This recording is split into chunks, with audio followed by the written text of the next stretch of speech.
República. Las y los diputados del Grupo Parlamentario de la Revolución Democrática expresamos nuestro rotundo rechazo a la celebración triunfalista del segundo informe de gobierno del presidente Enrique Peña Nieto, por su carencia de sensibilidad y consideración hacia el pueblo de México. Llevamos más de 3 décadas atrapados en un modelo que induce al desmantelamiento de las instituciones del Estado, del aparato productivo y que perpetúa la desigualdad en todos los ámbitos. Un modelo económico que carece de la distribución de la riqueza necesaria si queremos paz en nuestro país. Lejos del optimismo que prevalece en el gobierno, sobre todo después de la aprobación de las llamadas reformas estructurales, nos encontramos con una economía con un crecimiento exasperantemente lento. En 2013, el primer año de este gobierno, pronosticaron un crecimiento del 3.5% en Producto Interno Bruto y fue solo del 1.1% en su primer año. Para el 2014, proyectaron que crecería al 3.9% y en el primer trimestre apenas creció 1.9% a tasa anual y en el segundo solo 1.6%. En esas condiciones, la misma Secretaría de Hacienda ya pronostica que el crecimiento del PIB para el cierre de este año va a ser de solo el 2.7%.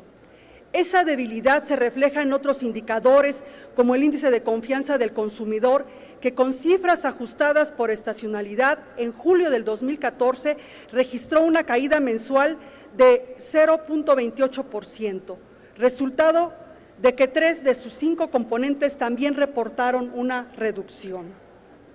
A eso se agrega que en junio, en la comparación con respecto a mayo, con cifras desestacionalizadas, las ventas en los establecimientos comerciales al por menor apenas registraron un incremento de apenas 0.18%, mientras que en las ventas al mayoreo se reportó una contracción del 3.89%.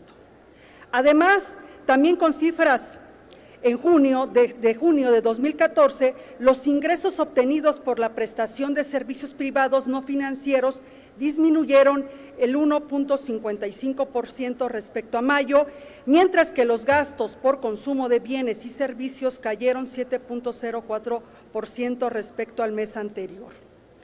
Eso sucedió a pesar de que el comercio exterior, en el que han puesto especial énfasis para promover la actividad económica en este gobierno, tuvo un comportamiento relativamente favorable, con un crecimiento de las exportaciones manufactureras de 4.7% en 2013 y de 5.95% en el periodo enero-julio de este año. Pero la demanda interna es tan débil que incluso según el Banco de México, las importaciones de bienes petroleros de consumo, básicamente gasolinas, disminuyeron en 9.3% en 2013 y 12.7% en enero-julio de este año, y eso a pesar de que la producción de gasolinas apenas creció menos de 5% acumulado en el actual gobierno. No está de más señalar que, a diferencia de otros sexenios, México ha disfrutado de un flujo relativamente constante de divisas por el petróleo y por las remesas. Solo de enero de 2013 a julio de 2014, por petróleo el país recibió 76,000 millones de dólares y por remesas 33,512 millones de dólares. Es decir, en estos prácticamente 2 años de gobierno, a nuestro país no le han faltado divisas. Los administradores de políticas públicas tenían suficientes recursos. Pero además, este gobierno se esforzó por generar expectativas para atraer inversionistas extranjeros. Por eso, a pesar de que la tasa de referencia en México ya es la más baja en décadas, de 3%, y ya es negativa para los ahorradores mexicanos, sí han llegado divisas por parte de los inversionistas extranjeros, para quienes la tasa de 3% es mayor en comparación con la que les pagan en sus países. También han llegado porque se posicionan para invertir en los sectores recién privatizados. Así, en los primeros 6 trimestres de este gobierno ingresaron 65,000 millones de dólares por endeudamiento, en su mayor parte del sector privado y de la banca comercial, 49,000 millones de inversión extranjera directa y 39,000 millones en inversión de cartera, la mayor parte para adquirir instrumentos de deuda pública. En fin, el actual equipo de gobierno ha tenido todo, incluido todo el aparato del Estado a su disposición, y a pesar de eso, la actual administración no logra aplicar políticas favorables al crecimiento. Uno de los problemas podría estar en el destino que se da a los recursos que llegan al país. En los mismos 6 primeros trimestres de este gobierno ha exportado 58,000 millones de dólares para invertir o depositar en el exterior, es decir, no se usan internamente. Además de eso y del acelerado endeudamiento del sector privado y del sector público, sin que se sepa exactamente para qué, de hecho, la mayoría de las obras que se anuncian serán de paga. Lo curioso es que la debilidad económica no ha impedido el crecimiento de precios en nuestro país. El INEGI informó en agosto de 2014 que el Índice Nacional de Precios al Consumidor alcanzó una tasa de inflación anual de 4.15%, arriba del margen superior establecido por el Banco de México, que busca una inflación de 3%, más o menos un punto porcentual. Esto sucede a pesar de que a escala mundial hay una fuerte baja en los precios de los alimentos básicos y una relativa debilidad de las otras materias primas que se mantienen especulativas por los conflictos provocados sobre todo en Asia. Esa persistencia de la inflación también se registra a pesar de que la demanda interna no muestra señales claras de recuperación, y esos factores son el bajo crecimiento económico, el disparo de la deuda sin propósitos específicos en momentos en que las tasas internacionales tienden a subir, y la concesión de servicios públicos y la inflación.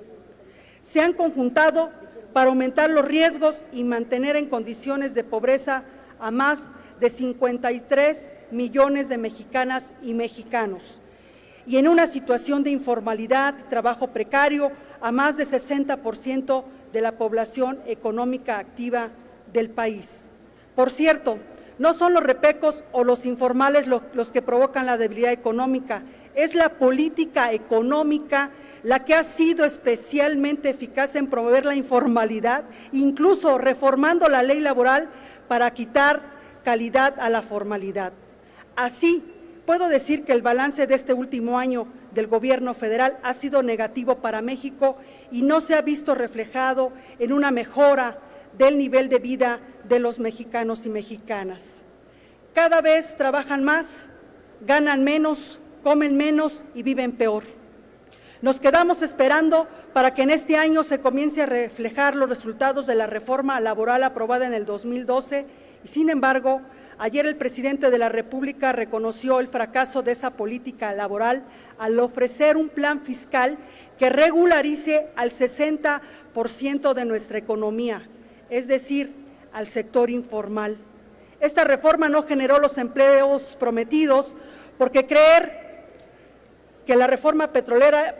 ahora que la reforma petrolera y el proyecto transeccional del aeropuerto de la Ciudad de México generarán los trabajos que los mexicanos necesitan para mejorar su bienestar y, en consecuencia, a la actividad económica de la nación? Estamos frente a un gabinete que apuesta por la privatización de las fuentes de la riqueza de todas las mexicanas y los mexicanos y que convierte a los ciudadanos en clientes y no portadores de derechos.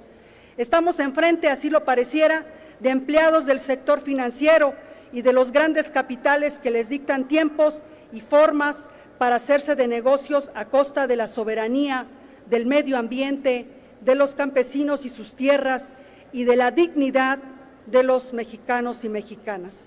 Nuestro grupo parlamentario refrenda su postura por una economía en la que los 3 sectores, el público, el social y el privado, se desarrollen plenamente sin que el mercado sea el fiel del crecimiento económico, sino más bien que el indicador sea el bienestar de los niños, de las niñas, de las mujeres y hombres de este país. Creemos también que en el Plan Nacional de Desarrollo en el que estuvo ya contemplado el tercer sector de la economía, iba a generar mayores condiciones para ello, pero en estos 2 años no se ha visto un resultado contundente con respecto a ello. Asimismo, también en las sociedades cooperativas de ahorro y préstamo, en la última reforma de marzo del 2014, estas también fueron vistas como un problema, no como una solución, y por su parte existen serias dudas acerca de que los presupuestos de los programas del gobierno federal lleguen a quienes verdaderamente lo necesitan. Se teme que se está haciendo uso diferente a lo que la ley marca. Mi grupo parlamentario se pronuncia porque la economía genera empleos y bienestar para todas y todos los mexicanos. Se pronuncia por reactivar al sector social y generar condiciones fiscales óptimas para el florecimiento de nuevos negocios en las colonias, en los barrios, en las comunidades, a través de pequeñas y medianas empresas. Mi grupo parlamentario también se pronuncia por los principios fundamentales para poder sobrevivir como civilización y sobrevivir en este llamado planeta Tierra, porque sin él y si nos desconectamos de él no podremos sobrevivir. Defendemos la justicia como fundamento de paz, para hallar paz con todos y todas, y que se cree una nueva conciencia para poder sobrevivir en el planeta Tierra y que podamos tener una mejor civilización, y creo que debemos por ello defender nuestro territorio. Es todo, diputada presidenta. Cámara de Diputados, 62ª legislatura.